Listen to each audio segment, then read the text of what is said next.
In July of 2023, Michael and I, along with my brother Marshall and my sister-in-law Mary, visited the well-preserved archaeological ruins of Delphi, located in the Greek territory of Phocis on the steep lower slope of Mount Parnassus, about 6 miles from the Gulf of Corinth.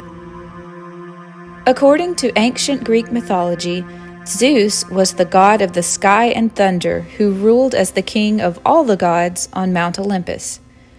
Zeus wanted to find the center of the world, so he released 2 eagles, one from the east and one from the west, to fly across the world, and the eagles collided at the future site of Delphi. Zeus concluded that Delphi must be the Omphalos, or the navel of the world. The spot was marked with a stone, which was later housed in the temple of Zeus's son, Apollo.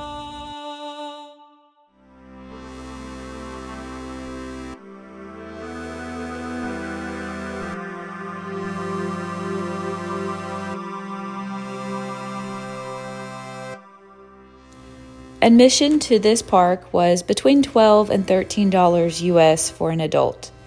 There is an indoor museum that's air-conditioned on site, and they are housing a lot of the archaeological artifacts that have been recovered from the site in the museum.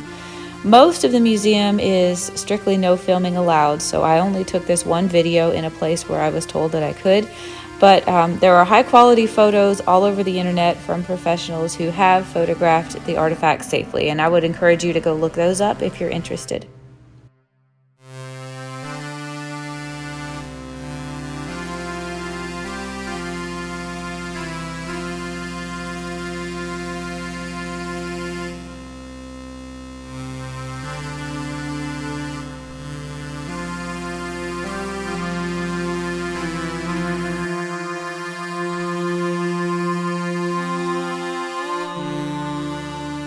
The origin of Apollo is obscure, but from the time of Homer and onward, Apollo was the god of divine distance who sent or threatened from afar, the god who made men aware of their own guilt and purified them from it, who presided over religious law and the constitutions of cities, and who communicated with mortals through prophets and oracles his knowledge of the future and the will of his father Zeus.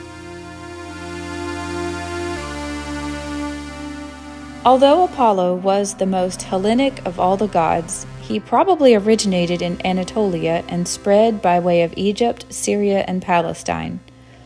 Traditionally, Apollo and his twin Artemis, who is known to the Romans as Diana, were born on the island of Delos. From there, Apollo went to Pytho, where he killed a serpent named Python who was guarding the area. Apollo established his own oracle at the site by taking on the guise of a dolphin, leaping aboard a Cretan ship, and forcing the crew to serve him.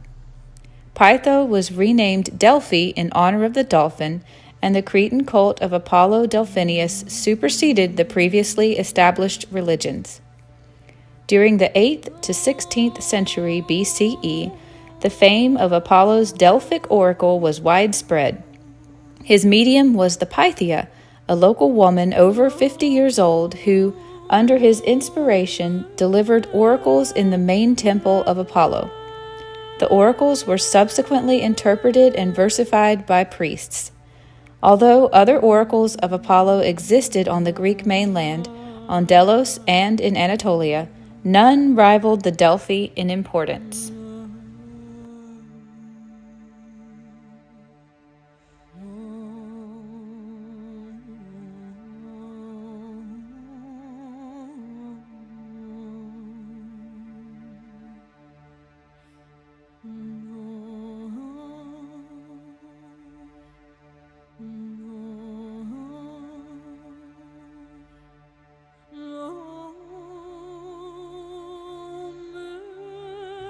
Archaeological excavations at this site reveal that Delphi was originally inhabited as early as the 15th century BCE. The cult of Apollo had been brought to the site in the 8th century BCE by priests from Knossos. 200 years later, free access to Delphi was opened during the First Sacred War, and the Pan-Hellenic Pythian Games began to be held at Delphi every 4 years beginning in 582 BCE.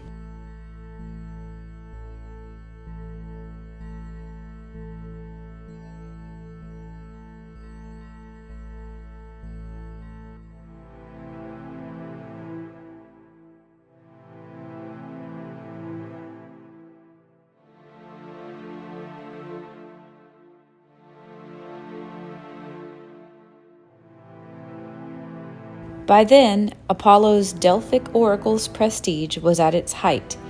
The oracle was consulted not only on private matters, but also on affairs of state, and its every utterances swayed public policy.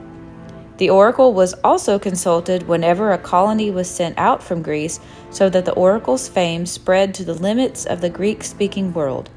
4 sacred wars were waged over the oracle.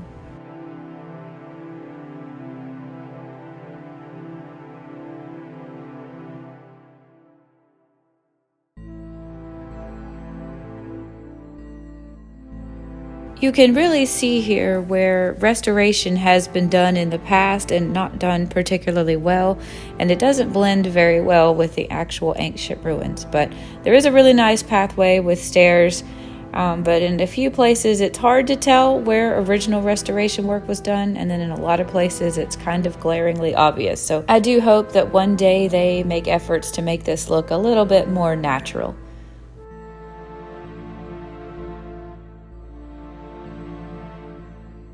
The temple sanctuary was a large rectangular area enclosed by a wall. The sacred way, which we just saw, was lined with monuments and treasuries, winding up through the sanctuary to the temple of Apollo itself, which housed the Delphic oracle in a chamber at the rear. The monuments along the way were offerings to Apollo erected by states or by individuals in thanks for favors bestowed by the god. The existing temple site includes only the foundation, some steps, and a few columns from a structure built in the 4th century BCE. 2 earlier temples of Apollo at Delphi are also known from their actual remains. Some archaic capitals and wall blocks are preserved from the first temple, which was burned in 548. The second temple, built at the end of the 6th century BCE, was destroyed by an earthquake. Many of its wall blocks and some of its pediment sculptures are extant. Of the site's once numerous treasuries, the Athens treasury has been rebuilt with the original blocks. It displays a famous wall covered with inscriptions, including musically annotated hymns to Apollo.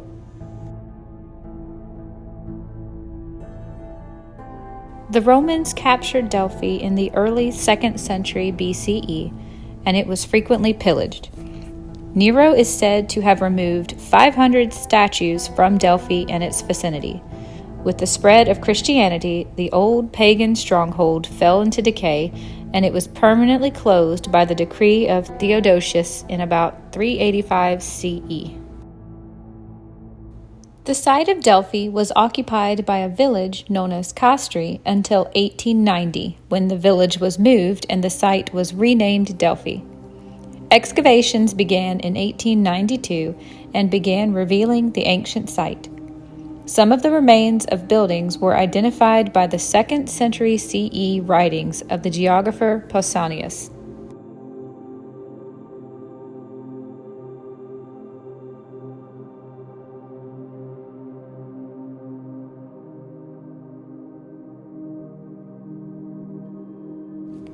The site of the ruins of Delphi were designated as a UNESCO World Heritage Site in 1987.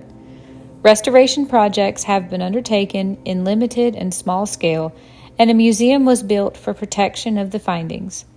The monuments on the site meet the criteria of authenticity since they have undergone mild interventions with absolute respect to material, form, and design. These consist of relocating ancient architectural material in its original place or restoring the monuments by using mainly authentic material in order to obtain their original plan. Ancient building material was used for the restoration of certain monuments and offerings for the site.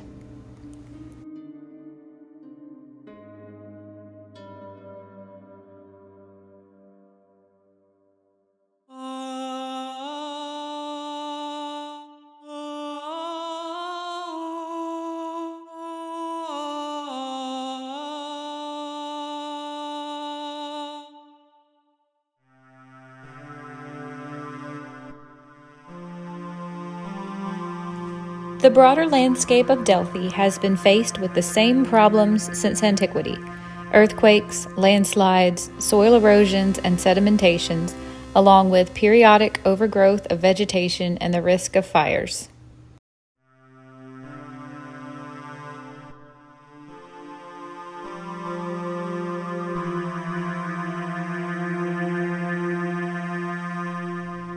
I apologize now if I have mispronounced any names or places in this video or incorrectly stated any facts. I certainly tried to educate myself on this site, and I have told you everything so far that I have learned. I'm just going to leave you here with about 7 or 8 more minutes of footage that I took that I think is beautiful and I want to share, even though I don't have anything else to say about this site.